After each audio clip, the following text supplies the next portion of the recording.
Battle Through the Heavens. By Heavenly Silkworm Potato. Kabanata 76. Pangako. Ang paghaharap sa ekonomiya sa pagitan ng dalawang pamilya ng Wutan City sa wakas ay natapos sa tagumpay ng Shao Clan. Samantalang ang Jiale Clan, bilang natalong partido, ay mabilis na lumiit ang kanilang impluwensya. Hindi na nila maibabalik ang dati nilang kaluwalhatian. Ang paghaharap sa pagitan ng dalawang angkan ay tumigil sa pagiging isang mainit na pinagtatalunang paksa sa Wutan City pagkatapos ng isang linggo o higit pa. Ang mga taong nagmamahal sa bago at napupuot sa luma, ay unti-unting inalis ang kanilang atensyon at nagsimulang ilagay ito sa isa pang mahalagang bagay at ang bagay na ito ay tungkol sa pagpapatala ng Jianan Academy. Bilang isa sa pinakatanyag na institusyon ng mas mataas na pag-aaral ng Daochi Continent, ang Jianan Academy ay halos isang banal na lugar sa puso ng bawat teenager. Kung makakapagtapos sila dito, magiging smooth sailing ang kanilang paglalakbay simula ngayon. Hindi lamang sila makakauwi ng buong pagmamalaki, sila rin ay same time na hahanapin ng lahat ng partido. Ang Jianan Academy ay matatagpuan sa paligid kung saan ang mga hangganan ng Jiama Empire ay nagsalubong sa dalawa pang malalaking imperyo. Sa lupaing walang tao, ang Jianan Academy ay halos parang isang maliit na bansa mismo. Ayon sa sentido komon, para sa nakulong na puwersang ito, natural na hindi ito papansinin ng tatlong imperyo, dahil walang kasiguraduhan na balang araw ang kapangyarihang ito ay matatali ng isang kalaban na magreresulta sa isang malaking banta sa panig na iyon ng depensa ng imperyo. Siyempre, ito ay nasa ilalim ng kondisyon na ang puwersang ito ay mahina, ngunit kung ang husay nito ay bumangon na upang malabanan ang tatlong imperyo, ang tatlong imperyo ay walang pagpipilian kung hindi itigil ang kanilang mga aksyon at iwan ang Jianan Academy na parang isang malaking dragon na nakapulupot sa gilid ng kanilang imperyo, at kaya walang sino man ang kusang mag-udyok dito. Matapos makaranas ng maraming paglago sa loob ng maraming taon, ang kasalukuyang Jianan Academy ay hindi lamang isa sa mga pinakasikat na institusyon ng mas mataas na pag-aaral ng Daochi Continent, ngunit medyo kagalang-galang din sa pagitan ng mga mamamayan ng tatlong imperyo dahil sa uri ng lihim na pakikipagtulungan sa pagitan nito at ng tatlong imperyo. Para sa hindi magkatugma na tatlong imperyo upang maayos na mapanatili ang malapit sa isang siglong kapayapaan sa pagitan nila, ang Jianan Academy ay isang malaking salik sa pamamagitan at pagbabante sa kanila. Ang maraming bagay na ito ang naging dahilan upang mas lumakas ang reputasyon ng Jianan Academy sa tatlong imperyo. Bilang karagdagan, taon-taon, ang Jianan Academy ay nagpapadala ng malaking bilang ng mga guro upang magtungo sa tatlong imperyo upang mag-recruit ng mga mahuhusay na estudyante. Patungo sa pagkilos ng Jianan Academy na magpadala ng mga guro sa tatlong imperyo upang mag-recruit ng mga estudyante, ang tatlong maharlikang pamilya ay nagpahayag ng mataas na antas ng pag-aproba. Pagkatapos ng lahat, ang isang akademya ay sa huli ay hindi isang sekta. Ang mga akademya ay walang maraming paghihigpit at pagkatapos ng graduation, malaking bahagi ng mga nagtapos ay pipiliin na bumalik sa kanilang sariling imperyo. Ito ang magiging bago at makapangyarihang dugo sa lakas ng imperyo, kaya hanggat ang mga maharlikang pamilya ng tatlong imperyo ay may gumaganang utak, natural silang sasang-ayon. Pagkaraan ng ilang araw, ang mga recruiting instructor ng Jianan Academy ay darating na sa Wutan City. Ang lahat ng atensyon ng Wutan City ay nalipat mula sa mga usapin ng dalawang angkan mula halos kalahating buwan na ang nakalipas patungo sa bagong recruitment na ito. Dahil sa shift na ito, nakahinga ng maluwag ang Shao Clan na palaging paksa ng tsismis. Ang pagpapatala ng Jianan Academy ay nagbigay ng kahalagahan sa talento at hindi sa background ng tao. Kung walang sapat na talento, mahihirapan ang isa na makapasok sa akademya na nangangahulugan ng maayos na kinabukasan. Siyempre, walang tiyak, kung magkakaroon ka ng malakas na suporta, hindi tatutol ang Jianan Academy na dalhin ka sa akademya sa loob ng ilang taon upang mangolekta ng malaking halaga ng tuition. Dahil sa kawalang interes ng Jianan Academy sa katayuan at posisyon, ngayon ay nasa Wutan City, maging ang mga batang pulubi o magnanakaw o kung ano paman, ay nagsimulang maghintay sa pagdating ng mga guro ng buong pananabik. Kung malalampasan nila ang mga pagsubok, sa wakas ay aalis na sila sa kanilang mga masasamang trabaho na minamaliit ng mata ng publiko at mula ngayon ay magiging isang iginagalang na doshei. Sa ilalim ng ganitong mood sa pagmamaneho, ang kamakailang kapaligiran sa Wutan City ay mas masigla kaysa noong bagong taon at araw-araw sa labas ng lungsod, may mga taong sabik na nakatingin sa malayo na may mga ekspresyong puno ng pag-asa. Kung ikukumpara sa mga taong ito na may buong pusong inaasahan, si Xiaoyan ay sobrang abala. Dahil sa kailangan niyang maglakbay sa lalong madaling panahon, sa panahong ito, halos palaging desperado siyang gumagawa ng gamot sa pagpapagaling. Sa pagtingin sa desperado na figure ni Xiaoyan, sa wakas ay nakaramdam ng sama ng loob si Yao Lao at nagpas siyang tulungan siya. Sa hindi kilalang kakayahan ni Yao Lao sa tulong ng alchemy, na kompleto ang malalaking batch ng gamot at patuloy na pumapasok sa mga vault ng Shao Clan. Sa nakaimbak na halagang ito, hanggat panapanahong ibinenta ito ng Shao Clan, maaari silang magbenta ng 1 taon o mas matagal pa. Matapos ibenta ng Shao Clan ang lahat ng gamot sa pagpapagaling na ito, kumita na sana sila ng nakakainggit na halaga ng pera. Ang mataas na antas ng alchemy na ito syempre ay nagpapagod kay Xiaoyan. Gayunpaman, pinahintulutan din ng proseso ng pagpino ang kanyang kontrol sa kanyang panloob na Daoqi na maging mas maayos. Maging ang kanyang kontrol sa temperatura ng apoy ay naging mas mahusay. Ang pagpapahusay na ito, kasama ang kanyang lubos na pinuri na pangunawa sa kaluluwa, ay naging dahilan ng tagumpay ni Xiaoyan sa paggawa ng gamot sa pamumuo ng dugo na halos malapit sa 60%. Ang ganitong mataas na rate ng tagumpay, ay isang bagay na magagawa lamang ng isang bihasang pangalawang tier alchemist. Maihahambing sa kanyang pagpapabuti sa alchemy, ang sariling lakas ni Xiaoyan, sa tulong ng maingat na ginawang mga elixir ni Yao Lao, ay dahan-dahan at patuloy na tumataas. Matapos ang huling pagkumpleto ni Xiaoyan ng isang batch ng gamot, ang Daoqi ay nakolekta sa loob ng kanyang katawan at pinilit ang sarili na pasukin at isama si Xiaoyan sa hanay ng isang 4-star na si Daoshi. Si Xiaoyan ay labis na natuwa sa hindi inaasahang tagumpay na ito. Kung titingnan ito, ang mataas na intensity ng alchemy ay may malaking epekto sa pagpapataas ng lakas ng isang tao. Siyempre, kahit na may ilang reinforcement effect ang alchemy, napakabigat nito sa enerhiya at nang makumplito na ang huling batch ng elixir, agad na pinigilan ni Yao Lao si Xiaoyan. Nang makita ang matinding ekspresyon ni Yao Lao, itinuring ni Xiaoyan ang katotohanan na sapat na ang imbakan at nagpas siyang huminto. Pagkatapos ay pumunta siya sa kanyang silid at pagod na natulog ng isang araw habang ang kanyang pang-araw-araw na buhay ay naging mas maluwag muli. Dahan-daang naglalakad sa kanyang angkan, tinitigan ang biglang naipit na practice ground, medyo na si Xiaoyan. Sa bawat larangan, maraming kabataang miyembro ng angkan ang nagpapagaw sa pagsasanay. Ang mga taong ito ay umaasa na ang mga huling araw na ito ay nagkakahalaga ng pagsisikap ay sapat na upang hayaan silang makamit ang pamantayan sa pagpapatala ng Jianan Academy. Nakatayo sa gilid ng practice ground, si Xiaoyan ay tamad na tumingin sa ilang field, pagkatapos ay may inip na ekspresyon, tumalikod at umalis. Para sa mga procrastinator na ito, wala siyang gaanong habag. Bagamat sa una ay nabawi niya ang kanyang talento, kailangan din niyang magtrabaho na parang aso para patuloy na umunlad. Ang mga taong ito, na walang gaanong talento, ay palaging nakadepende sa background ng kanilang angkan sa Philander na hindi nakipag-ayos kay Xiaoyan. Ang baseline ng pagpapatala ng Jianan Academy ay hindi mababa. Bago ang edad na 18, kailangan ng isa na makamit ang ika-8 guanqi. Ang bahagyang mahigpit na pamantayang ito lamang ay sumire sa mga pangarap ng maraming tao. Siyempre, sa pananaw ni Xiaoyan, magkakaroon lamang ng 2 tao sa practice ground na ito na makakatugon sa pamantayang ito. Parehong kamay na nakahawak sa likod ng kanyang ulo, inalis ni Xiaoyan ang mga angkan na ito sa kanyang isip dahil kung gaano karaming tao ang naka-enroll ay wala sa kanya.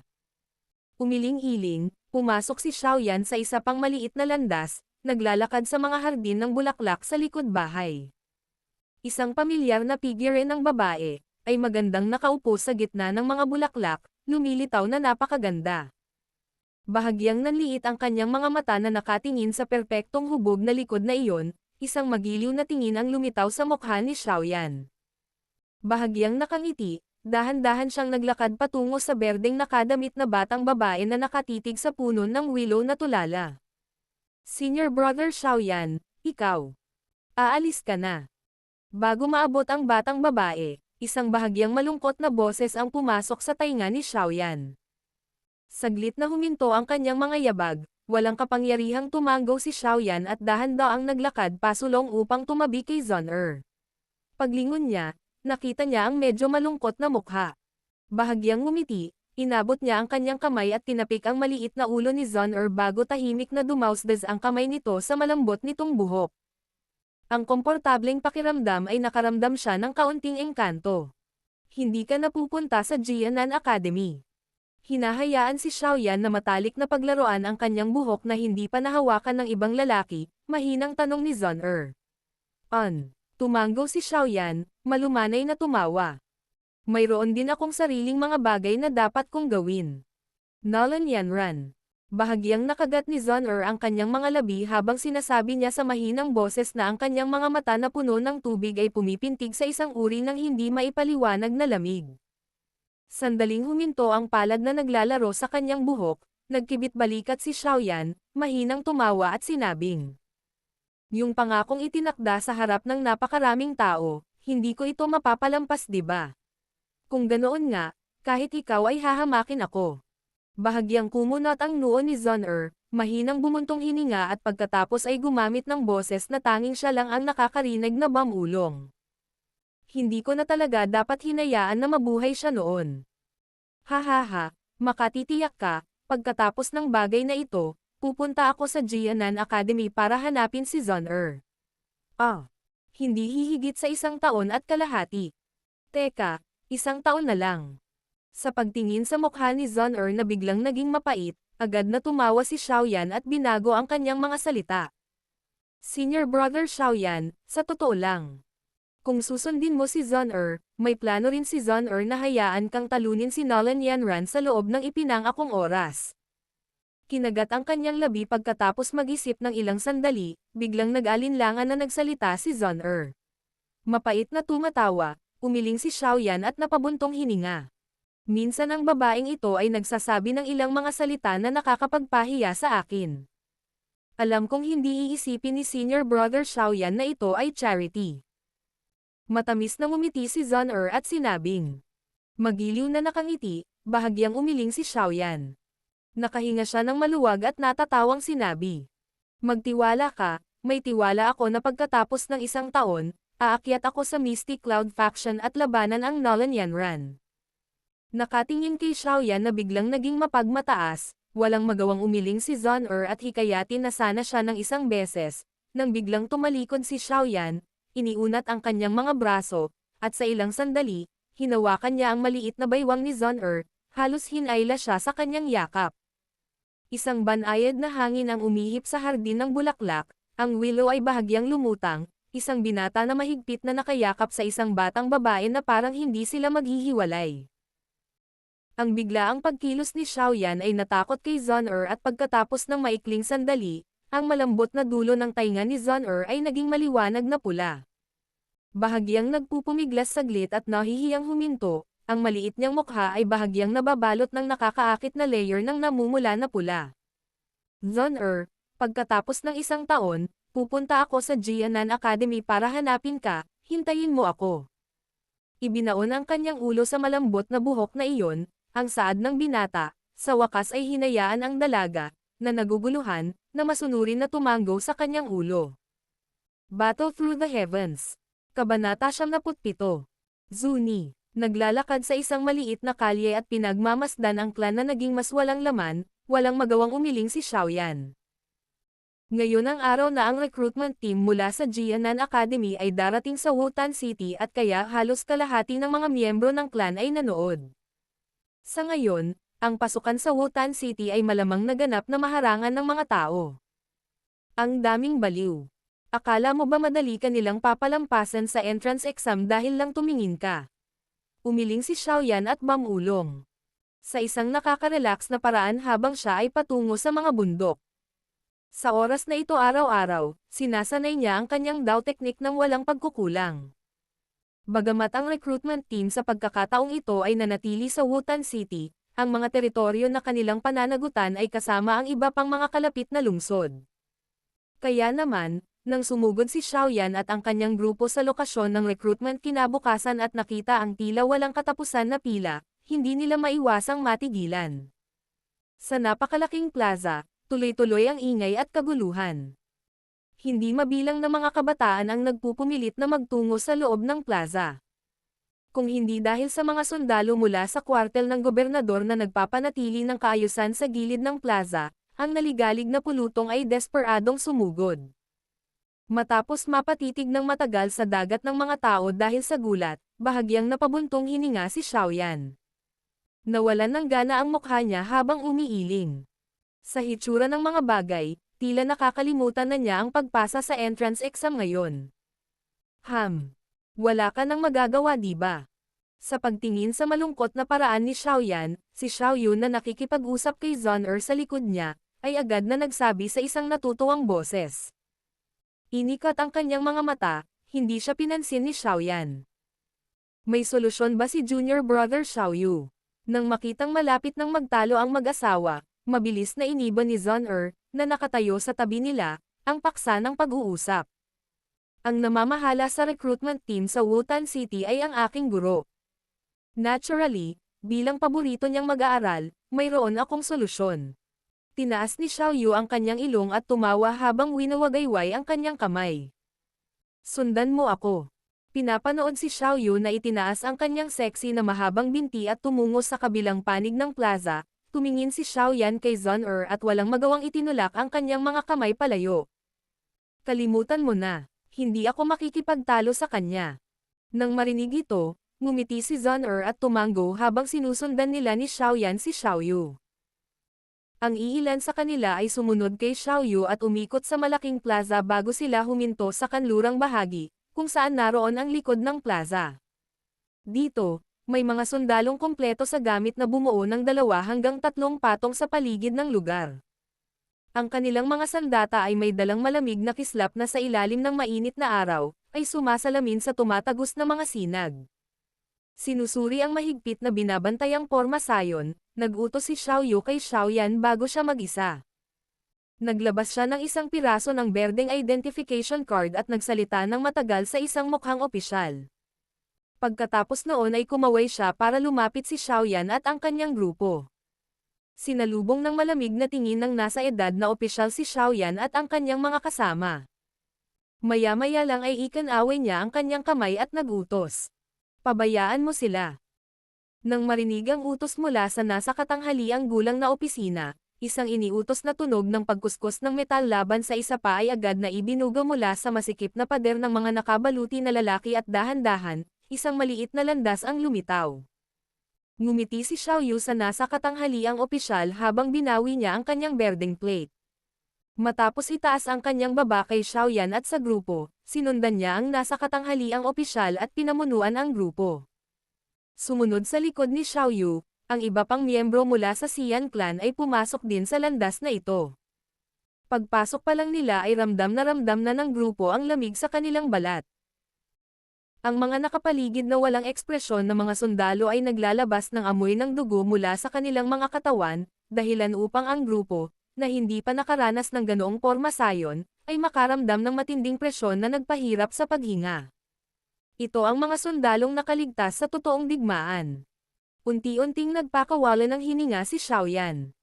Ang pambihirang kalooban ni Xiaoyan ay nagbigay daan sa kanya na dahan-daang palayasin ang pressure. Ang pagdila sa kanyang mga labi, ang nanghihina niyang mga binti ay biglang nakaramdam ng lakas muli. Hindi alintana kung paano mo ito sinabi, sa kanyang lakas bilang isang 4-star daw siya, mas malakas siya kaysa sa karamihan ng mga sundalong naruroon.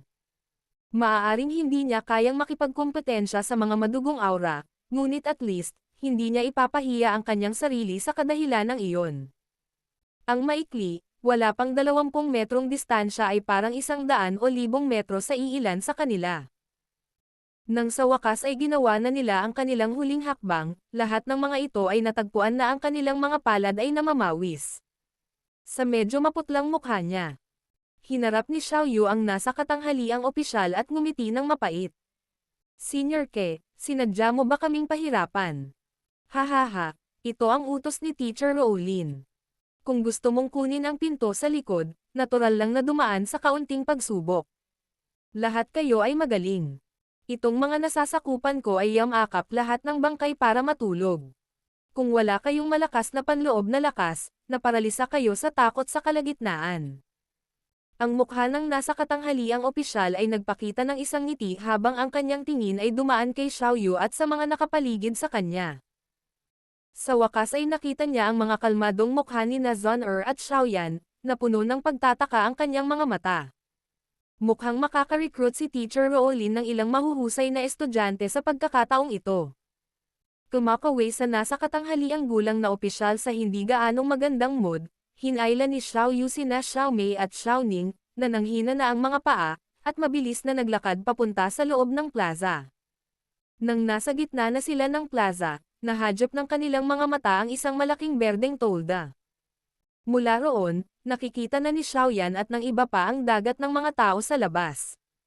Sa pathway, paminsan-minsan ay may mga taong nakapasa sa entrance test at masayang patungo sa loob ng plaza. Nang magsimula na silang maglakad malapit sa malaking tent, umalangaw-ngaw ang tawa ng isang babae.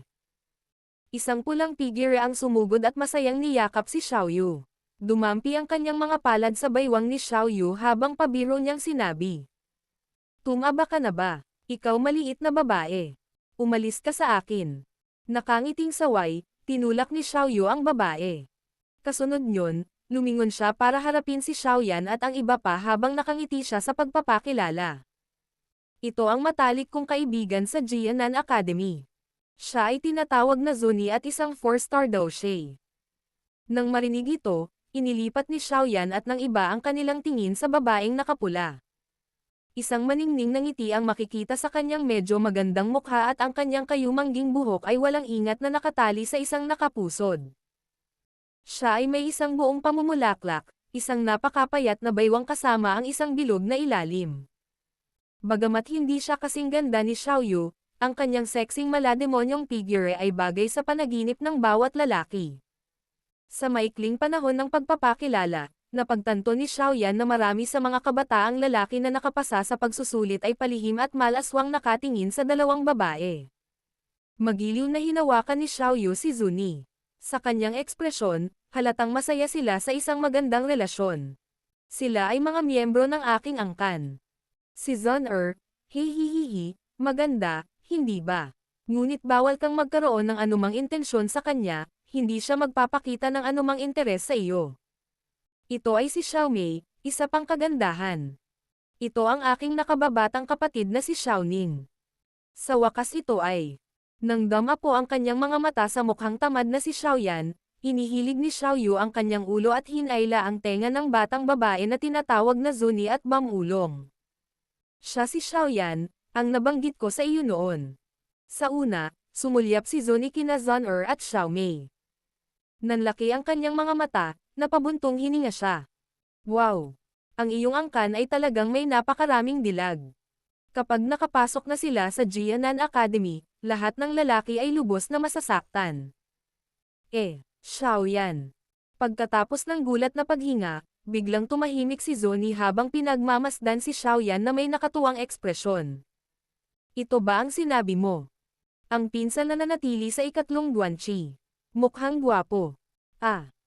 Kumaibat ang sulok ng bibig ni Xiaoyu habang walang awa niyang kinurot ang malaking bibig na babae sa tabi niya. Nang makita ang kakilakilabot na ekspresyon sa mukha ni Xiaoyan, nahihiyang sinubukan niyang ipaliwanag. Hindi ako umiikot sa pakikipag-usap tungkol sa iyo. Narinig lang nitong matatalas na tenga niya ang sinabi ko noong natutulog akong nagsasalita. Nakataas ang kanyang kilay, kinulat ni Xiaoyan ang kanyang bibig at hinawakan ang kanyang mukha habang nanunuya. Iniisip mo ako kahit sa panaginip mo. Kailan pa naging ganito kaganda ang relasyon natin? Noon, ang ginawa ko lang ay hawakan. Tumahimik ka. Nang marinig ang mga salita ni Xiaoyan, napuno ng kahihiyan ang mukha ni Xiaoyu. Ang sexing mahahabang binti niya ay walang awa na sumipa kay Xiaoyan. Mabagal na inilipat ni Xiaoyan ang kanyang katawan upang maiwasan ito. Pagkabalik sa kanya, ikanaway niya ang kanyang mga kamay at tumigil sa kanyang panunukso. Ano ang hinawakan mo? Hindi pwedeng si Yuer, di ba? Ang mukha ni Zuni ay puno ng kuryosidad habang siya ay walang awa na kinurot ni Xiaoyu. Napakalupit mo. Inatake mo talaga ang dati mong kaibigan. Tinatakpan ni Zuni ang kanyang namumulang palso, pinanood ni Zuni si Xiaoyu na may pares ng puno ng tubig. Tumigil ka na sa kalokohan.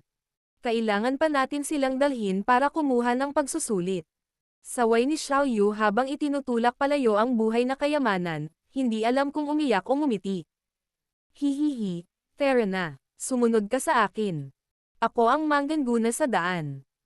Binago ni Zuni ang kanyang mukha at binawi ang mga luha sa kanyang mga mata. Lumingon siya at gagawa na sana ng unang hakbang nang tumagilid ang kanyang ulo at sinabing, "Oh, tama. Nakalimutan kong sabihin sa iyo na si Luobo ay nasa recruitment party na ito. At saka, sa paglalakbay dito, nabalitaan ko na siya ay naging isang 4-star daw siya." Nang marinig ito, ang nakangiting mukha ni Xiaoyu ay naging malungkot at naiinip niyang sinabi, "Bakit dumating ang nakakainis na lalaking iyon? Hindi ba't dahil sa magandang Xiaoyu na nasa harapan natin? Sa daan dito, ikaw lang ang iniisip niya." Pabirong sabi ni Zuni. Kinagat ni Xiaoyu ang kanyang mga ngipin ng ilang beses. Ilang sandali, nagbago ang ekspresyon ng mukha niya bago siya biglang tumalikod at tinitigan si Xiaoyan. "Ano ang tinitingnan mo sa akin? Makakalimutan mo ang tungkol sa pagpaparamdam sa akin sa iyo sa harap ng lalaking iyon. Hindi ako interesado sa iyo at wala akong intensyon na magkunwaring interes." Nang makita ang kinang sa mga mata ni Xiaoyu at dahil sa kanyang katalinuhan, paanong hindi mahulaan ni Xiaoyan ang iniisip ng babaeng iyon. Malamig lang siyang tumawa at hindi pinansin ang galit na titig habang nagmamayabang patungo sa malaking tent. Parang nabawasan ang alindog mo. Sa harap ng napakagandang bagay, ang mga estudyante sa ating paaralan ay lubos na ipinaglaban ito. Ngunit talagang hindi ka pinansin ng batang iyon. Pinagmamasdan ang likod ni Xiaoyan, hindi makapaniwalang sabi ni Zuni. Mahigpit na nagngangalit ang kanyang mga ngipin, iritadong sinabi ni Xiaoyu. "Kakatuwa ang maliit na bastos na ito. Paano mo magagamit ang loika para subukan at unawain siya? Maliban sa vamp na iyon sa akademya, nakakita ka na ba ng iba na maaaring umunlad mula sa pagkakaroon ng ikatlong Guanchi tungo sa pagiging 3-star daw siya sa loob lamang ng 1 taon? Nang marinig ito, bamuka ang bibig ni Zuni. Ang bastos niyang ekspresyon ay sa wakas ay nadaig ng pagkabigla. Hindi niya inaasahan na ang maselang at gwapong mukhang binata ay magkakaroon ng ganoong talento. Ito pa rin ba ang kaparehong tao bilang baldado ng angkan na sinabi sa kanya ni Xiaoyu kanina? Battle Through the Heavens. Kabanata 78. Ginagawang mahirap ang mga bagay. Dahan-daang tinungo ni Xiaoyan ang malaking tent. Nasa likuran niya si Xiaoyu, galit na nakatingin sa kanyang likuran, nagngangalit ang kanyang mga ngipin. Hindi niya inaasahan na tatanggihan ni Xiaoyan ang kanyang alok at hindi siya bibigyan ng anumang mukha. Habang papalapit ang grupo sa malaking berdeng tolda, natagpuan nila ang mahigit 10 tao na nagtitipon sa lilam nito. Nahati sila sa ilang maliliit na bilog at nag-uusap. Batay sa kanilang mga nakaka-relax na ekspresyon, maaaring sabihin ng isa na lahat sila ay mga estudyante mula sa parehong akademya bilang Zuni, Jianan Academy.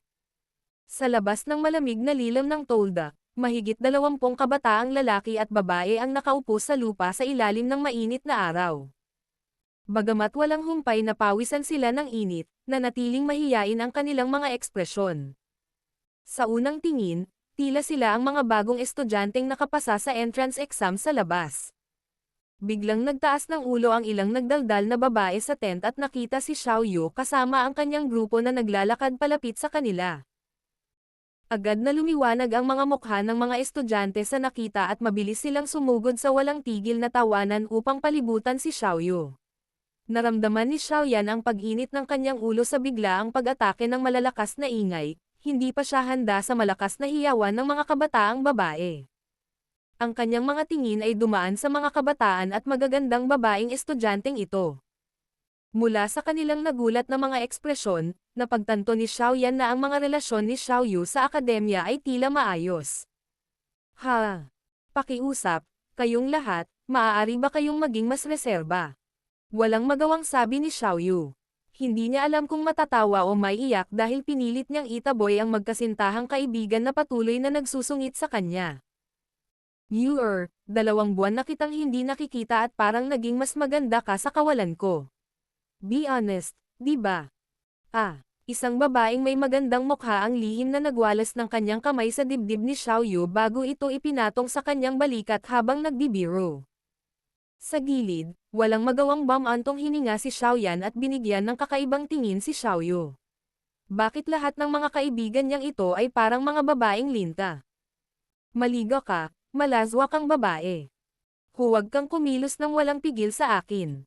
Namumula, itinulak ni Xiaoyu ang babae mula sa kanyang dibdib. Nang makita niyang may ibang mga batang babae na nagtatangkang sumunggab sa kanya, mabilis siyang umatras, itinuro si Xiaoyan at ang grupo at nagmamadaling ipinakilala sila. Sa kabutihang palad, matagumpay na naalis ng hakbang na ito ang mga babae sa kanilang mga intensyon sa panunukso. Hey ang gaganda ng mga babae. Matapos magtama ang mga tingin kina Zhon'er at Xiaomei, ang kanilang napakagandang kagandahan ay naging dahilan upang mapabuntong hininga ang mga babaeng estudyanteng ito sa pagkagulat. Ang kanilang mga tingin ay unti-unting nabaling kay Xiaoyan. Para naman kay Xiaoning, sa kabutihang palad ay hindi siya pinansin ng mga babaeng ito dahil sa relasyon nilang magkapatid kay Xiaoyu. Bagamat mas bata si Xiaoyan kay Xiaoyu ng 2 hanggang 3 taon, ang laki niya ay madaling may kumpara sa kay Xiaoyu pagkatapos ng mahigit 1 taon ng matinding pagsasanay. Ang kanyang mukha ay maaaring mukhang medyo bata at maeslan, ngunit siya ay may kapanahunan na hindi tumutugma sa kanyang edad.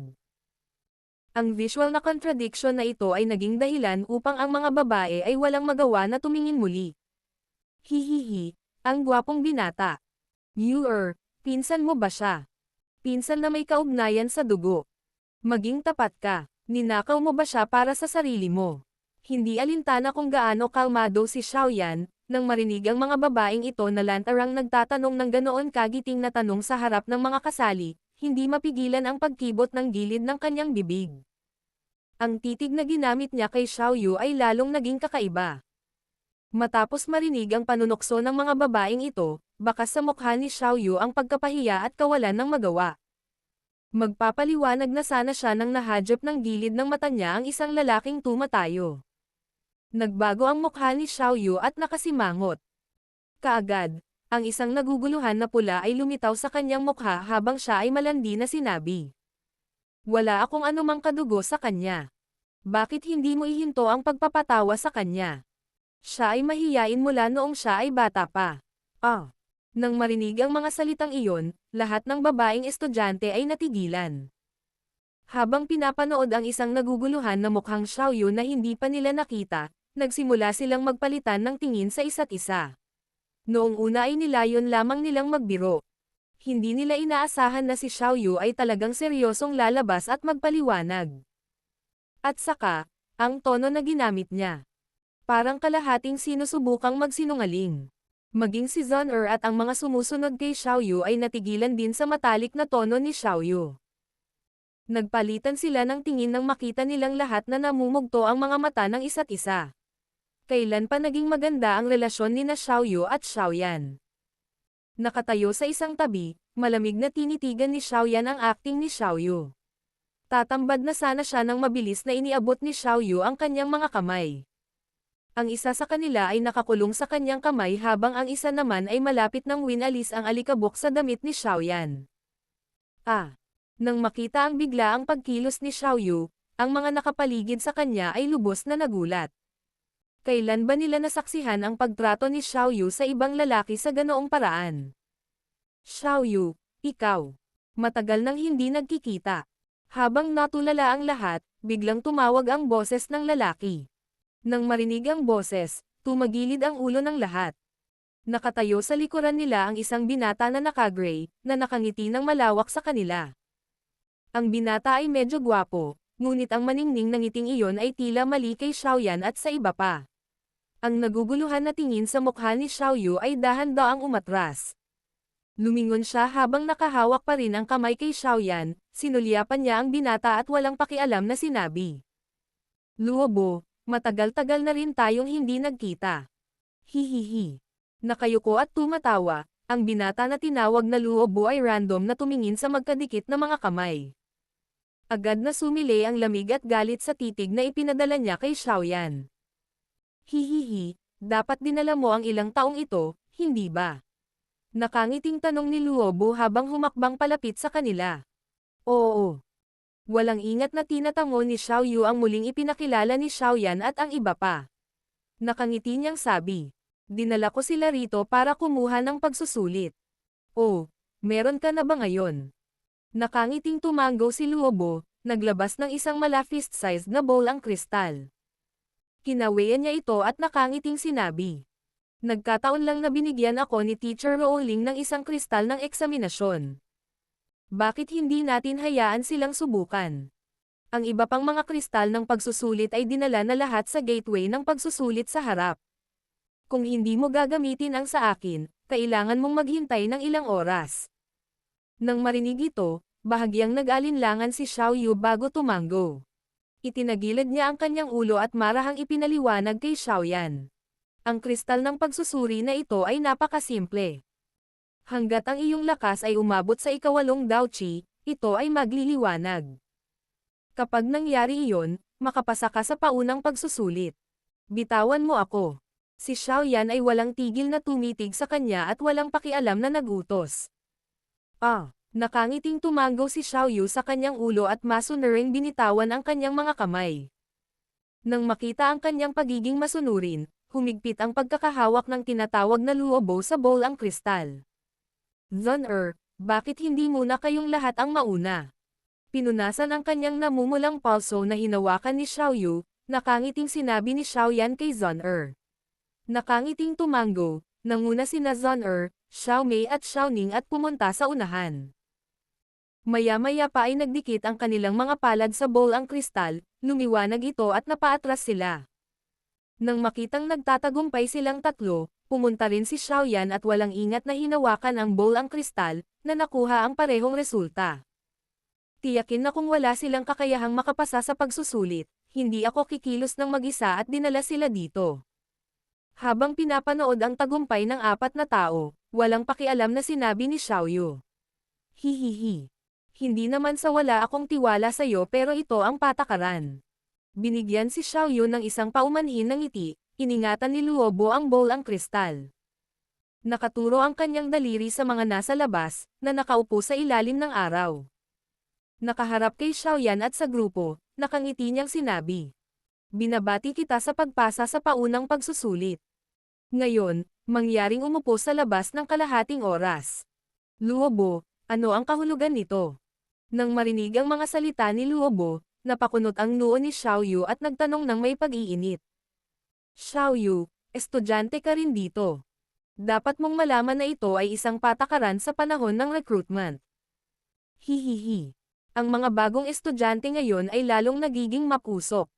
Ang paghina ng kanilang espiritu sa panahon ng recruitment ay makikinabang sa kanilang hinaharap na buhay sa akademya. Nakangiting paliwanag ni Luobo. Luobo, hindi ako interesado sa kung ano man ang sasabihin mo sa mga bagong estudyante ngunit huwag mong ipapataw ang mga masasamang tuntuning ito sa mga taong dinala ko. Malamig na sabi ni Xiaoyu. Ito ang panuntunan. Kumaibat ang sulok ng bibig ni Luobo. Ang pagiging hayagang sinaway ni Xiaoyu nang hindi isinasaalang-alang ang kanyang reputasyon ay nagambag sa galit at pagkaasim sa loob niya. Luobo, dapat tumigil ka na sa paggawa ng gulo. Alam mo na ang mga ito ay mga patakaran na maaaring gawin ng wala kaya bakit mo gustong gumawa ng malaking kaguluhan dito? Napakunot ang noo ng mga nakapaligid na babae dahil hindi rin nila kayang tiisin kung paano sinusubukan ni Luobo na gumawa ng malaking kaguluhan sa wala. Hihihi. Paumanhin. Naipasa nila ang pagsusulit sa aking relo. Batay sa mga patakaran, sa panahong ito, ako ang namamahala sa kanila. Ngumiti si Luobo ng buong sigla. Nang makita ang galit na si Xiaoyu, bigla niyang binago ang kanyang mga salita. Sige. Dahil ikaw, hindi lahat sila ay kailangang lumabas. Bakit hindi natin hayaang maging kinatawan ang isang tao? Tingnan ko. Hayaan natin. Hayaan ang batang ito na maging kinatawan. Hihihi, lalaki siya, kaya hindi na niya kailangang mag-alala na magdilim sa ilalim ng araw. Matapos dahan-daang igalaw ang kanyang daliri sa ilang mga bagong estudyante, sa wakas ay ngumiti siya at huminto sa harap ni Xiaoyan.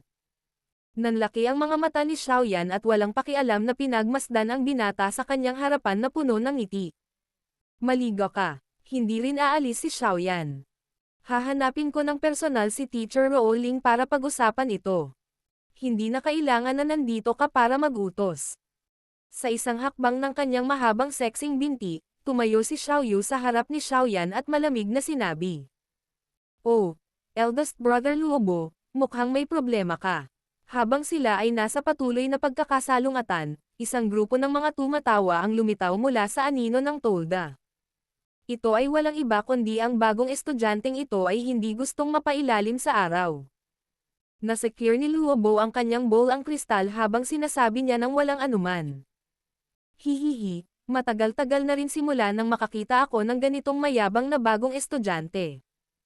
Eldest brother Luobo, kailangan mo ba ng tulong namin? Nang marinig ito, isang binata na may isang gintong bituin sa kanyang dibdib ay tahimik na ngumiti kay Luobo. Ang kanyang ngiti ay napuno ng pagtatangka upang makakuha ng pabor. Nakangiti at tinatango ang kanyang ulo, hinarap ni Luobo ang madilim na mukha ni Xiaoyu at nag-isip. Bigla siyang ngumiti at sinabing, bakit hindi natin gawin ito? Okay lang na huwag lumabas, pero maraming bagong estudyante ang nanonood. Kung ang iilang estudyante lang na ito ay hindi mapapaloob sa ilalim ng araw, ang iba ay maaaring hindi natutuwa tungkol dito. Habang nagsasalita siya, tinapik ni Luobo ang mga balikat ng binata sa tabi niya at ngumiti kay Xiaoyan.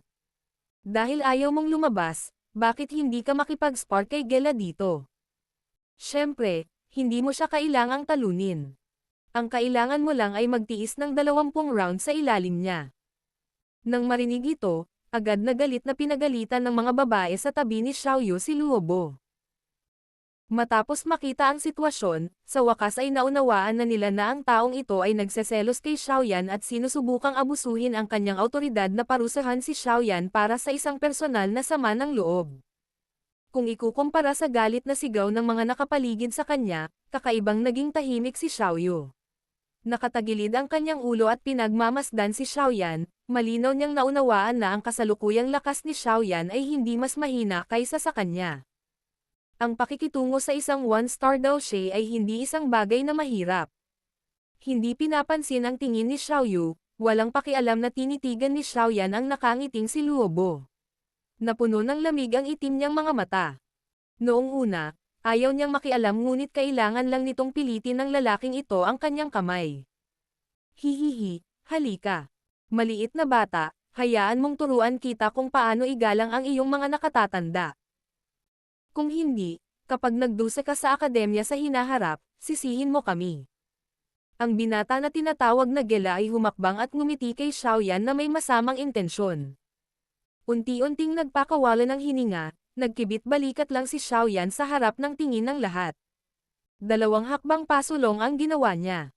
Nang nasa tabi na siya ni Xiaoyu, bigla niyang inabot ang kanyang braso at walang awa na hinawakan ang malambot nitong makitid na baywang at hinayla siya yakapin. Sa pagharap sa biglaang pag-atake ni Xiaoyan, si Xiaoyu ay saglit na natigilan bago nag-alab ang buong mukha niya. Isinasaalang-alang na malapit lang si Luobo, kaya lang niyang itigil ang kanyang pagpupumiglas at ingit-ngit ang kanyang mga ngipin habang paulit-ulit niyang sinusumpa ang taong ito na hayagang nagsamantala sa kanya. Ang pagkilos ni Xiaoyan ay naging sanhi ng lahat ng mga babae sa kanilang paligid na lubos na natulala. Naging sanhi din ito ng agad na pagdilim ng mukha ni Luobo. Itinagilid niya ang kanyang ulo at malamig na sinabi kay Gela. Maging mas malupit kapag umatake ka. Nang marinig ito, ngumiti si Gela ng masama at tumango. Sa gilid, si Zun-er at ang 2 iba pa ay walang magawang umiling sa kakaibang aksyon. Ito ay kawili-wili. Malamig na bulong ni Xiaoyan habang ang kanyang kamay ay humahaplos sa baywang ni Xiaoyu ng 2 beses pa, tila nag-aatubili na umalis. Pagkatapos sabihin iyon, binitiwan ni Xiaoyan ang kanyang kamay nang hindi nasusulyapan ang pulang-pulang mukha ni Xiaoyu. Iniunat niya ang kanyang leeg habang may ngiti sa gilid ng kanyang bibig at dahan-dahang naglakad patungo kay Gela na nakatitig sa kanya ng masama. Battle Through the Heavens. Kabanata 79. Pagbabanta. Pinapanood si Xiaoyan na naglalakad, malamig na ngumiti si Gela. Marami na siyang nakitang mga bagong estudyante na namumukod Tenji, ngunit wala ni isa sa kanila ang may magandang wakas. Ang pagpapahina ng espiritu ng mga bagong estudyante sa panahon ng kanilang recruitment ay isang hindi opisyal na tradisyon sa Jianan Academy. Ang mga nagtataglay ng kwalipikasyon para ma-recruit ay karaniwang may napakaraming talento. Ang mga taong ito ay karaniwang pinapahalagahan din sa loob ng kanilang tahanan at bihirang makatagpo ng anumang panunuya o panunuya. Ang pagdadala ng ganitong uri ng ugali at pagpasok sa Jianan Academy na puno ng mga natatanging individual ay madaling magresulta sa mga away na sumiklab dahil sa mga hindi pagkakaunawaan sa salita. Sa huli, magdudulot lamang ito ng hindi kinakailangang problema. Sa makatuwid, kapag nagre-recruit ng mga bagong mag-aaral, mahalagang hayaan ang mga bagong mag-aaral na malinaw na maunawaan ang kanilang kakayahan at mapagod ang kanilang pagmamataas at espiritu. Nang nahaharap sa hindi opisyal na tuntuning ito, maging ang mga guro ng Jianan Academy ay hindi nagtaas ng anumang pagtutol. Kaya, ang panuntunang ito ay patuloy na ipinasa sa mga henerasyon. Hinigpitan ang kanyang kamao at hinayaan ang kanyang mahinang Daochi na balutin ito, malamig na ngumiti si Gela. Noong una siyang pumasok sa Jianan Academy, nilabanan din niya ang kanyang talento. Gayunpaman, ang isang 2-star Daoshi Senior ay gumamit lamang ng isang suntok bago siya tumakbo palabas upang tumayo sa ilalim ng nagbabagang araw sa loob ng kalahating oras. Ang personal na kahihiyan na ito ay lalong nagpapataas sa kanyang pagnanais na durugan ang diwa ng bawat bagong estudyante na kanyang nakikita. Sa ilalim ng mapagbantay na mga mata ng mga tao sa paligid, sa wakas ay huminto ang binata sa tapat mismo ni Gela. Bakit hindi mo siya pinipigilan? Ang pagiging nasa ilalim ng araw ay mas mabuti kaysa sa pagkakaroon ng pisikal na pinsala. Nang makita ang masasamang ngiti ni Gela, ang mga babae sa tabi ni Xiaoyu ay medyo hindi sinasadyang sisihin siya.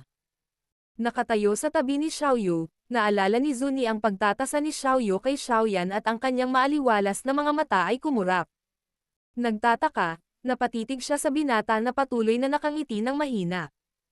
Gusto niyang malaman kung tama si Xiaoyu at ang binatang ito na tinatawag na Xiaoyan ay talagang may talento na maihahambing sa witch na iyon. Isinara ng mahigpit ang kanyang mapupulang labi, inilagay ni Zuni ang kanyang mga kamay sa harap ng kanyang dibdib habang ang pag-asa ay sumilay sa kanyang mga mata. Habang ang pamumula ng kanyang mukha ay hindi pa hamupa, si Xiaoyu ay lumitaw na lubhang kaakit-akit. Tinatamad niyang inunat ang braso at saka itinabi ang itim na buhok sa harap ng noo. Habang nakatitig siya sa likod ng binata, sinabi niya sa isang walang humpay na bulong. Mahirap sabihin kung sino ang magdurusa. Pinagmamasdan ang dalawang lalaki sa tent na magsisimulang mag-away, ang 20 dagdag na bagong estudyante sa ilalim ng araw ay curious na itinoon ang kanilang mga tingin sa kanila. Bago piniling mapasailalim sa araw, sinubukan din nilang gumanti ngunit ang mga ganting iyon ay madaling pilit na pinigilan ng kanilang mas malalakas na nakatatanda. Nang makita ang isa pang gustong hamanin ang lakas ng mga nakatatanda na ito, nagsimula silang matuwa sa kanyang kasawian habang naghahanda silang pagmasdan kung paano niya ipapahiya ang kanyang sarili. Handa ka na ba? Nasiyahan sa pagiging focus ng atensyon ng lahat, mas lalong lumawak ang ngiti sa mukha ni Gela. Ang kanyang maliliit na mata ay sumulyap kay Xiaoyan at nagsalita ng nakangiti. Simulan. Tahimik na napakamot ng baba si Xiaoyan, dahilan para matigilan ang lahat.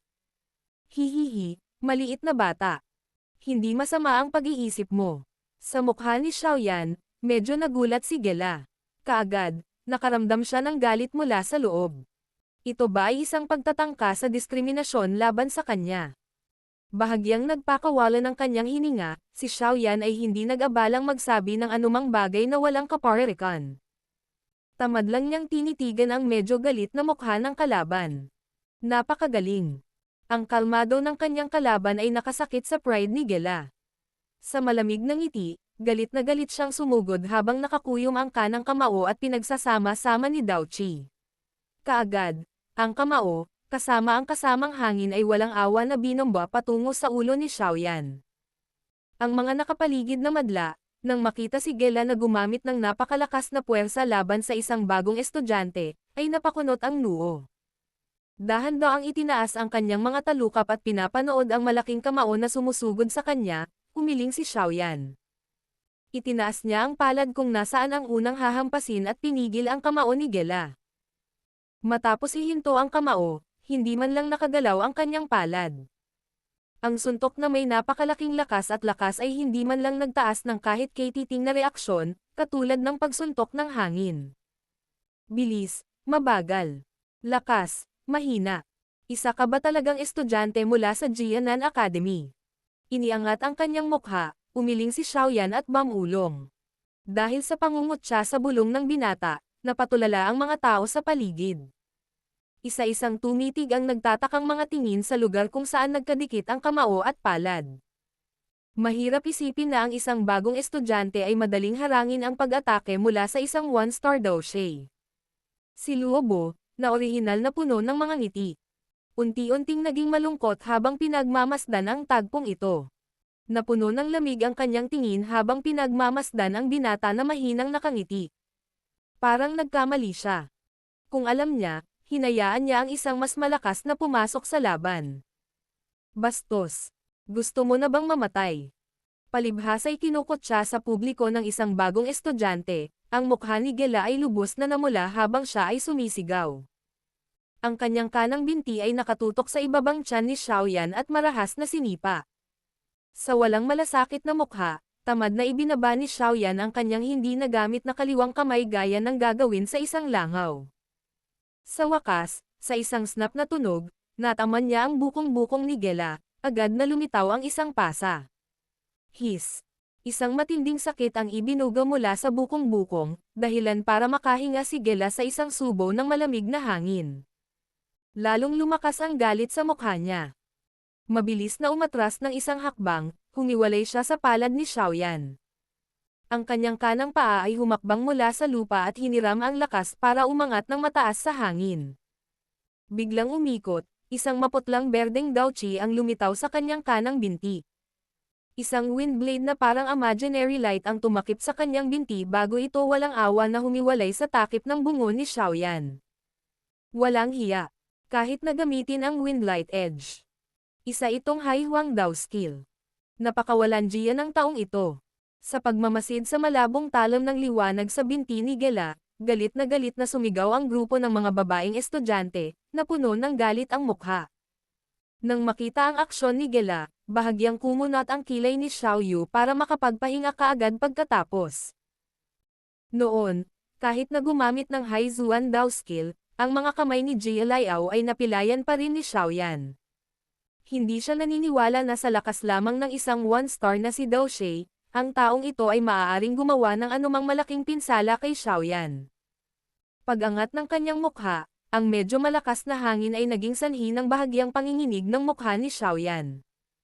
Dahan-dahan niyang itinaas ang kanyang palad, itinutok niya ang pababang Gela. Scram! Gumagalaw ang kanyang mga labi, sumigaw ang mahinang boses. Habang humihina ang sigaw, isang mabangis at walang hugis na puwersa ang lumabas mula sa palad ni Xiaoyan at walang awan na damapo sa dibdib ng pababang Gela. Puff! Habang dumaranas ng hindi malamang mabigat na suntok ang kanyang dibdib, agad na pumuti ang malamig na mukha ni Gela. Ilang saglit pa, napaatras ang katawan niya habang iniluwa ang subo ng dugo. Bang!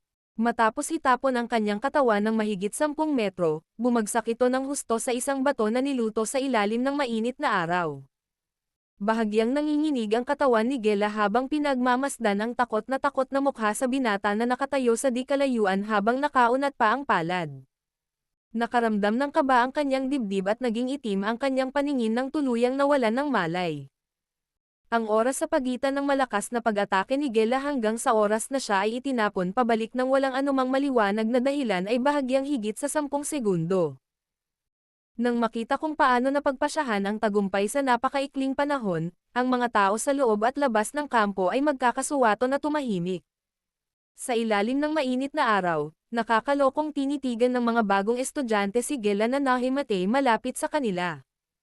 Ilang sandali pa ay nalipat ang kanilang maalab na tingin sa binata na nakatayo sa ilalim ng lilam. Ito ang unang pagkakataon na nasaksihan nila ang isang freshman na natalo ang isang senior. Bukod dito, ang bagong estudyanteng ito ay tila mas bata ng bahagya sa kanila. Ang mas magagandang dalaga sa gitna ng bagong estudyante ay mapusok na tumitig sa binata na nakaitim na nakadamit na walang pakialam sa mukha.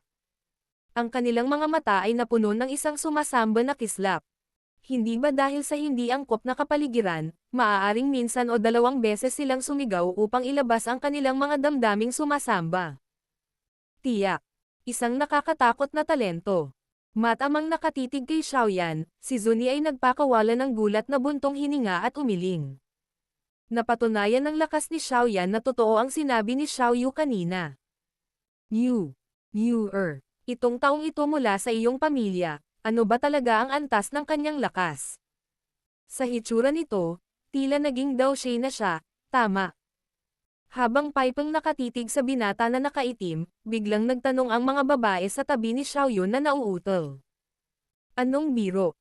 Dahil madaling talunin ang isang one-star na si Dao Shi sa ganoong sukat, ang kanyang lakas ay mas malaki kaysa sa karamihan ng mga tao dito.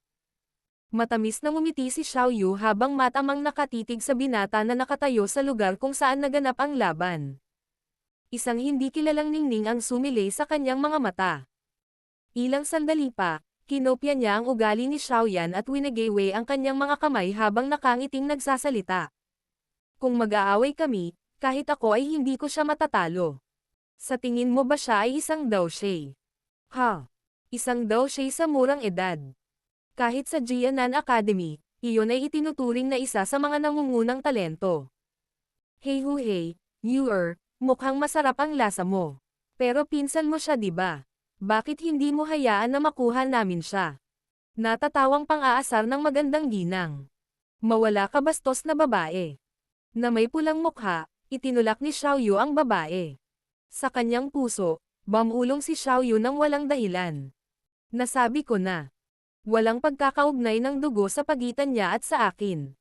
Ang biglaang paglitaw ng kanyang taos-pusong damdamin ay naging sanhi ng pag-init ng dulo ng tainga ni Xiaoyu. Mabilis niyang pinagalitan ang sarili bago pinakalma ang nararamdaman, hindi naglakas loob na tumakbo ng ligaw sa kanyang imahinasyon. Kung ikukumpara sa tawa sa gilid ni Xiaoyu, ang mukha ni Luobo ay lalong nagiging malungkot. Malamig niyang tinitigan si Xiaoyan habang kumikibot ang gilid ng kanyang bibig. Hindi ko na kailangang lumabas ngayon, hindi ba? Walang ingat na ibinababa ang kanyang manggas, tumingin si Xiaoyan kay Luobo at mahinang ngumiti. Hahaha, parang may natatagong kakayahan ka. Itinago ang lamig sa kanyang mukha, muling nagpakita si Luobo ng isang maningning na ngiti. Habang naglalakad pasulong, tinapik niya ang mga balikat ni Xiaoyan sa tila palakaibigang paraan habang malamig na bamulong. Bata, mas mabuting huwag kang maging masyadong masungit. Bagamat may talento ka, marami sa Jianan Academy ang mas namumukod tangi kaysa sa iyo. Sa ugali mo, makikita mo ang iyong sarili sa hindi magandang sitwasyon sa Jianan Academy. Salamat sa iyong paalala. Nakangiting tumango si Xiaoyan. Ngunit naniniwala ako na wala kang ganoong mga kwalifikasyon. Si Xiaoyan ay hindi tanga. Ang pagkapuot ni Luobo sa kanya ay isang bagay na malinaw niyang naiintindihan. Sa makatuwid, hindi na kailangang kumilos ng walang alam sa harap niya. Kahit na sila ay mag-away, si Xiaoyan ay hindi natatakot sa kanya. Kung mas maiinis siya, hindi ito ang unang pagkakataon na pumatay siya ng tao at sinira ang bangkay. Bagamat ang puot ni Luobo sa kanya ay nagmula sa hindi pagkakaunawaan, si Xiaoyan ay walang mood sa paglilibang upang ipaliwanag ito.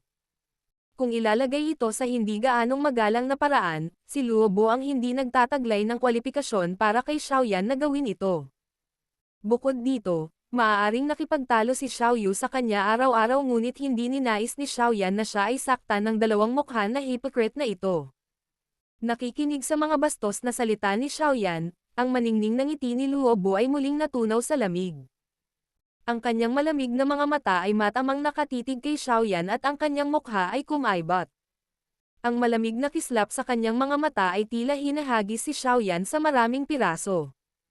Binaliwala ni Xiaoyan ang walang kabuluhang visual na pag-atake. Ang walang malasakit na ngiti sa kanyang maislan at makisig na mukha ay malinaw na mas mahusay sa pagbibigay ng magandang impresyon sa iba kumpara sa mapuwersa at mapagkunwari na ngiti. Mayabang na bata. Kapag nagsimula ka sa Jianan Academy, aalagaan kitang mabuti bilang senior mo. Napatikip ng ngipin si Luobo at sinabing may malamig na ngiti. Hinawakan ang kanyang mukha, mahinang sinabi ni Xiaoyan. Hindi ko alam ang tungkol sa iba pang mga bagay ngunit kung ipagpapatuloy mo ang iyong pagkilos, maniwala ka sa akin, kaya kung maging dahilan upang hindi ka makaalis sa Wutan City. Pagkunot ng kanyang mga mata, kumaibot ang sulok ng bibig ni Luobo habang nakatitig sa binata. Sa loob ng mga itim na mata na iyon, natagpuan niya ang lalim ng kawalang interes. Nanginginig ang kanyang katawan na walang iniwang bakas. Nang tingnan niya ang malamig na itim na mga mata na iyon, talagang nakaramdam si Luobo ng nakakatakot na lamig. Ang pakiramdam na ito ay katulad ng naramdaman niya nang makaharap niya ang isang ganid na mystical wolf nang mag-isa sa kanyang huling misyon. Palihim na nilunok ni Luobo ang kanyang laway. Pilit ding nilunok ang pananakot na mga salita na malapit nang lumabas sa kanyang bibig. Napakagaling. Bumuga ng hangin si Luobo na tila may intensyon na palayasin ang nakakahiyang lamig na naramdaman niya. Nakanganga ang kanyang mga ngipin at tumango, nakapagdesisyon na siya. Kung magkakaroon siya ng pagkakataon, makakakuha siya ng isang tao na maglilinang ng isang magandang relasyon sa batang ito. Walang pakialam na nakatitig kay Luobo, pinag-iisipan ni Xiaoyan kung hahanap ba siya ng pagkakataon na hayaan ang lalaking ito na mawala sa Wutan City upang maiwasan ang gulo sa hinaharap ng isang malambing na boses ng babae mula sa loob ng tent ang naging dahilan ng paglambot ni Xiaoyan. Hihihi, ang batang ito ay may napakahusay na talento. Sa pagkakataong ito, mukhang nakahanap ako ng isang kayamanan. Battle Through the Heavens. Kabanata 100. Ang pag-uuri ng potensyal ng isang tao. Ang hindi inaasahang boses ng babae ay napakaamo na nagbigay ito ng nakakadurog na pakiramdam. Sa ilalim ng lamang na ito, si Xiaoyan ay nakaramdam ng kaunting kawalan ng pag-iisip sa kabila ng kanyang lakas ng pag-iisip. Ilang sandali pa, sa wakas ay sinundan niya ang pinanggalingan ng boses at tumingin sa tent. Sa anino ng tolda, isang babaeng nakasuot ng berde ang nakatayong maganda at nakangiti. Mainit ang ngiti sa kanyang magandang mukha at mabilis na nilaybot ng kanyang mga mata ang paligid. Ang lamang sa kanyang titig ay parang malinaw na tubig na tahimik na dumadaan, na naging dahilan upang malasing ang mga tao sa espesyal na matangkad na kahinahunan ng ginang. Ang babae ay mukhang mas matanda kaysa kay Xiaoyu at sa iba pa. Ang malaki at katanji tanging tindig, ay naglabas ng isang mature na kagandahan na hinulma ng mga taon. Ang ganitong uri ng natural na kagandahan ay higit na nalampasan kung ano ang mayroon si Xiaoyu at ang mga immature na babae na ito. Iniwas ni Xiaoyan ang kanyang tingin sa ginang. Bagamat ang hitsura ng babaeng ito ay bahagyang mas mababa kaysa kina Zhon'er at Xiaoyu, ang kanyang tunay na magiliw na disposisyon ay isang bagay na namangha kay Xiaoyan. Ang babae sa kabaligtaran ay kasing banayad ng tubig, na nagpapakita ng ehemplo ng kahinahunan. Mula nang lumitaw ang babaeng ito, napagtanto ni Xiaoyan na tahimik na naging masigasig ang tingin ng ilang mga batang lalaking estudyante sa tent. Ang mga titig na ibinigay nila sa kanya ay naglalaman din ng hindi maipaliwanag na damdamin. Nang matuklasan ang hindi pangkaraniwang bagay na ito, tahimik na umiling si Xiaoyan. Tila may crush ang mga lalaking ito sa babae, na hindi naman nakakagulat. Ang mga nakababatang lalaki ay kadalasang nagugustuhan ng mga babae na mas matured kaysa sa kanila. Ito ay tila tinatawag na may kagustuhan para sa isang mature na babae. Teacher Rowlin, hahaha, na-miss ka ni Yuer. Nang makita ang magiliw na babae na lumitaw sa tent, agad na napasigaw si Xiaoyu sa pagkagulat. Kasunod nito ay sumubsob siya at nakangiting niyakap ang tila matambok ngunit hindi mataba na baywang. Hihihi, Yuer, nag-enjoy ka ba sa iyong bakasyon? Nakangiting sabi ng magiliw na ginang na tinawag na Teacher Rowlin habang niyayakap niya si Xiaoyu. Ito ay hindi naging masama. Sa isang matamis na ngiti, kinagat ni Xiaoyu ang mga tainga ni Teaching Rowlin at mahinang nagbiro. Nagiging mas banayad at malumanay ang guro. Kung magpapatuloy ito, sino mang lalaking makakapansin ng guro sa hinaharap ay lubos na makulong ng ganitong kahinahunan. Isang mababaw na pamumula ang lumitaw sa kanyang mukha habang walang magawa si Teacher Roolin na umiling. Matapos sirain si Xiaoyu sa pamamagitan ng tapik sa kanyang ulo, bigla niyang hinarap si Xiaoyan at ang iba pa at itinaas ang kanyang baba. Sa kanyang malumanay na boses, sinabi niya, "Ito ba ang mga taong dinala mo? Mukhang magaling sila." Hahaha, syempre. Buong pagmamalaking itinaas ang kanyang dibdib, iniling ni Xiaoyu ang kanyang ulo at mabangis na tinitigan si Luobo at mahinang nagreklamo. Lalong nagiging mayabang ang lalaking iyon. Sino ang nagsabi sa iyo na sinasadya mong guluhin siya? Dapat mong malaman ang kanyang nararamdaman para sa iyo. Pagkatapos kumilos ng napakalapit sa ibang lalaki sa harap ng kanyang mga mata, kakaiba kung hindi siya makahanap ng dahilan para pahirapan ang mga bagay-bagay. Walang magawa si Teacher Roolin. Dadagdagan lang niyan ang hindi ko pagkagusto sa kanya. Kinagat ni Xiaoyu ang kanyang mga labi at sinabing. Umiling si Roolin, pinakawalan ni Roolin si Xiaoyu. Dahan-dahan siyang naglakad pasulong at nakangiting nagsalita sa 10+ students sa ilalim ng mainit na araw. Dear students, come in. Nang marinig niya ang pagbuka ng kanyang bibig para magsalita, agad na napuno ng kaligayahan ang mga bagong estudyanteng pinagpapawisan sa ilalim ng mainit na araw. Mabilis silang bumangon at pumasok sa lilam ng tent sa haggardly na paraan. Dapat sabihin na kahit na ang pamamaraang ito ng pagpapahina ng espiritu ng mga bagong estudyante ay medyo walang awa, ito ay epektibo. Kahit papaano, nabawasan ng husto ang yabang ng mga bagong estudyanteng pumapasok sa tent kumpara noong una silang dumating. Lahat sila ay umatras sa ilalim ng mga anino ng tolda, ang kanilang mga mata ay patuloy na gumagala sa buong loob ng tolda. Nakangiting nag-uumapo ng kahinahunan sa lahat, sa wakas ay itinoon ni Teacher Rooning ang kanyang tingin sa mukha ni Xiaoyan. Ngumiti siya at mahinang sinabi. Walang masamang intensyon si Luobo. Dati, medyo nagalit lang siya kaya medyo walang ingat ang mga kilos niya. Pakiusap huwag mo siyang sisihin. Mabait akong tao. Bakit ko naman sisisihin si Luobo Sr.? Sinapo ni Xiaoyan ang kanyang ulo at nahihiyang ngumiti. Nang marinig ito, ang karamihan sa mga tao sa tolda ay iginala ang kanilang mga mata at nagtawanan sa kanilang mga puso. Hindi ba naramdaman ng taong ito na ang pagsasabi ng mga salitang ito pagkatapos ng walang pakundangan na patumbahin ang isang nakatatanda ay medyo burlesque? Matapos matitigan ng mabuti ang nakangiting binata sa kanyang harapan, kinusat ni Teacher Rooning ang kanyang mahabang pilikmata. Siya ay may pag-iisip na pagkatapos ng maraming taon ng pagiging isang guro, sa wakas ay nakilala niya ang isang mag-aaral na magbibigay sa kanya ng matinding sakit ng ulo. Matapos hayaang tumakbo ang kanyang imahinasyon, umiling si Teacher Roolin at inutusan ang dalawang lalaking estudyante na dalhin ang nahimatay na si Gela. Ibinaba niya ang kanyang ulo at pinagmasdan ang mga sugat ni Gela. Kaagad, pinagdikit niya ang kanyang mga kilay at tinitigan ang inosenteng si Xiaoyan ng may paninisi. Dahil sinasalakay ng buong lakas ng kanyang tingin, naramdaman ni Xiaoyan na nanginginig ang kanyang loob. Pumutok ang sulok ng kanyang bibig ngunit hindi siya na-distract. Pagkatapos mag-isip sandali na nakakunot ang noo, inabot ni Teacher Rooning ang kanyang malinis na puting kamay at agad na hinawakan ang kamay ni Gela sa ilalim ng naiinggit na tingin ng mga lalaking estudyante. Isang maputlang asol na mamasa-masa na enerhiya ang ginabayan ng kanyang kamay habang ito ay pumasok sa katawan ni Gela, na tumutulong na pakalmayan ang naguguluhang Daoqi sa kanyang katawan at gumaling ng ilan sa mga pinsalang dulot ni Xiaoyan. Sa iba't ibang klasifikasyon ng Daoqi, ang uri ng tubig na Daoqi ay ang pinakabanayad na uri. Sa kawalan ng anumang gamot sa pagpapagaling, ang uri ng tubig na Daoqi ang pinakaangkop na pagpipilian upang makatulong sa paggamot sa mga sugat. Kaya naman, ang uri ng tubig na Daoqi practitioner ay karaniwang kilala rin bilang mobile healing medicine. Sa maraming mersenaryong grupo, kailangan ang isang taong nagtataglay ng elemento ng tubig na Qi technique.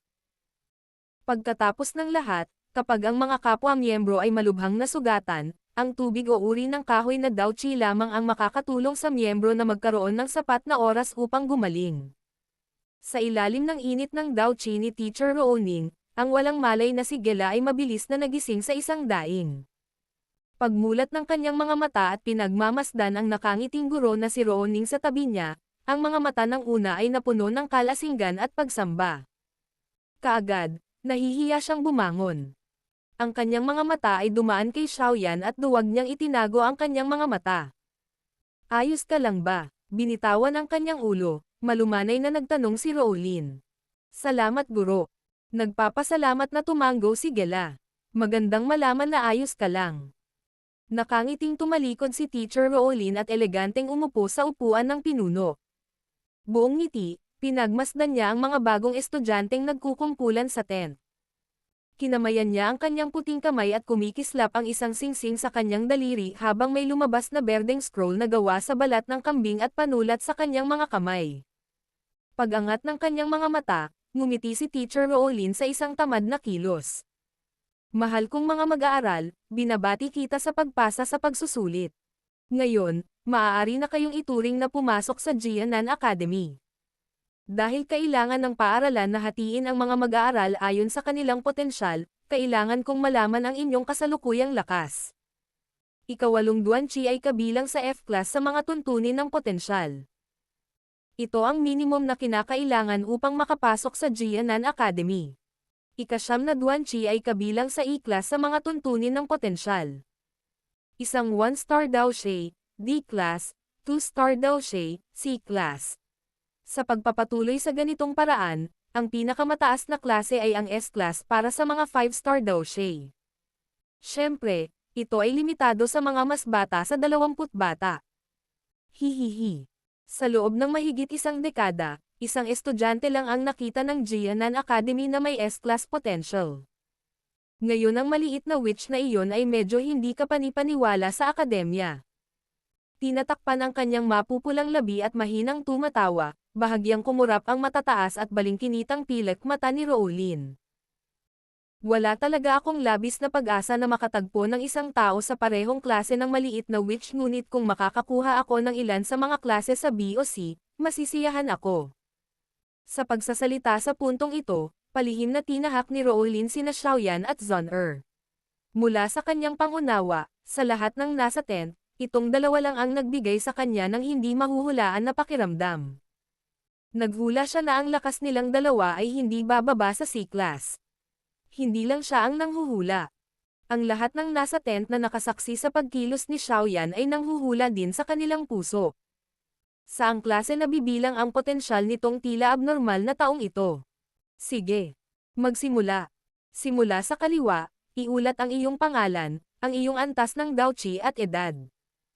Hinawakan ng walang laman na kamay ni Rowlin ang ink brush at marahang ngumiti. Nang makitang magsisimula na ang pagpaparehistro, si Xiaoyu at ang iba pa sa tent ay napuno ng interes at tahimik na umupo sa isang sulok. Hihihi, Yuer, anong level ang kinabibilangan ng Xiaoyan ng iyong clan? Ang ilang magagandang babaeng estudyante na nakikipagsiksikan kay Xiaoyu ay nagtataka na nagtanong. Nang marinig ito, pinaikit ni Xiaoyu ang kanyang kilay at natahimik sandali. Hindi pa niya nakitang sinubukan ni Xiaoyan ang kanyang Daoqi. Kaya naman, hindi siya naglakas loob na magsabi ng labis at hindi siya nagdulot ng kahihiyan kay Xiaoyan sakaling magkamali siya. Ang kasalukuyang Xiaoyu, sa hindi malamang dahilan, ay kakaibang nagsisimulang mag-isip para kay Xiaoyan. Kung ito ay sa nakaraan, malamang na mas masaya siya sa kahihiyang kinakaharap ni Xiaoyan. Pagkatapos ng ilang pag-aalinlangan, nagbigay si Xiaoyu ng medyo konserbatibong sagot. Sa tingin ko ay dapat niyang makamit ang C o B na klase. Wow, maganda na yan. Maituturing siyang kabilang sa mga mas mahuhusay na pumapasok sa Jianan Academy. Noong nasuri ang potensyal natin noon, D-class lang ang pinakamaganda. Nang marinig ito, ang ilan sa mga babaeng estudyante ay nagsabi na may naiinggit na tingin. Bahagyang ngumiti si Xiaoyu ngunit hindi nagpatuloy sa pagsasalita. Nakatuon ang kanyang tingin sa ebolwasyon na nagsimula na sa gitna ng tent. Heian, ika-9 na Duanqi, 20 taong gulang. Ang medyo itim na balat na binata na nakaupo sa pinakakaliwang sulok ay nagpahayag ng kanyang impormasyon na may bahagyang pulang mukha. Nakangiti at tumatango-tango, mabilis na naitala ni Teacher Rowlin ang impormasyon ng estudyante. Bamuka ang mapupulang labi niya. E-class, Lindon, ika-8 Duanqi, 19 na taong gulang. F-Class, Kelly, ika-9 na Duanqi, 17 taong gulang. E-Klase. Kasabay nito, ang lahat ay humalili sa pag-uulat ng kanilang impormasyon, paminsan-minsan ay papasok sa tent ang ilang mga bagong estudyante na nakapasa lang sa pagsusulit sa labas. Matapos silang mahigpit na binalaan ng mga nakatatanda, mabilis at masunurin silang tumayo sa likod ng pila at naghintay na iulat ang kanilang impormasyon. Sa 20 kakaibang tao na nagulat ng kanilang impormasyon, karamihan sa kanila ay mas mahina kaysa sa isang daoshay. Natural, may ilang mga bagong estudyante na orihinal na may ika-9 na Duanqi ngunit ibinaba sa isang ika-8 Duanqi matapos mabigang maging isang daoshay. Bago ang oras ni Xiaoyan, ang pinakanamumukuntanging isa sa grupo ay isang 17 taong gulang na 1-star daoshay. Ayon sa kanyang potensyal na pagkalkula, ito ay isang klase lamang ng D. Kahit na ito lang, nagbigay ito kay Roolin ng kaunting kaligayahan. Pagkatapos ng lahat, para sa isang 17 taong gulang na maabot ang isang 1-star daoshay ay nangangahulugan na siya ay may potensyal. Matapos magulat ng kanyang impormasyon ang bagong estudyante sa harap ni Xiaoyan, ang lahat ng tingin sa tent ay agad na nakatuon sa binata na malapit nang makatulog sa mahabang paghihintay. Senior Brother Xiaoyan, ikaw na. Nang makita ang malabo na mga mata ni Xiaoyan sa tabi niya, walang magawa si Zun-Er na jinaiseng siya. Oh! Si Xiaoyan, nakakagising pa lang, ay mabilis na pinahid ang hindi umiiral na laway mula sa kanyang bibig. Lumipat ang kanyang tingin sa harapan para lamang makita ang magandang guro na si Roolin na nakangiti ng malawak sa kanya. Sa isang awkward na ngiti, binaliktad ni Xiaoyan ang kanyang kamay at ipinakita ang kanyang malinis na mapuputing ngipin. Hindi ako may kukumpara sa Little Witch na binanggit ng guro. Pagkatapos kong kalkulahin ang lahat at paulit-ulit na timbangin ang sarili ko. Parang halos hindi na ako mabibilang bilang A-class. Ang medyo nanghihinayang mga salita ni Xiaoyan ay halos hindi lumabas sa kanyang bibig nang biglang tumahimik ang tent na puno ng mga bulungan. Sa isang sulok, namula ang mukha ni Luobo. Hindi niya inaasahan na ang binatang ito na 16 o 17 taong gulang ay talagang kapantay niya ang lakas. Sa tabi ni Luobo, bahagyang namuti ang mukha ni Gela. Puno ng pait ang mukha niya. Hindi nakakagulat na natalo siya ng husto. Ang taong ito ay isang lobo sa balat ng tupa. Ikaw. Hindi mo ba sinabi na siya ay nasa C o bilang na klase?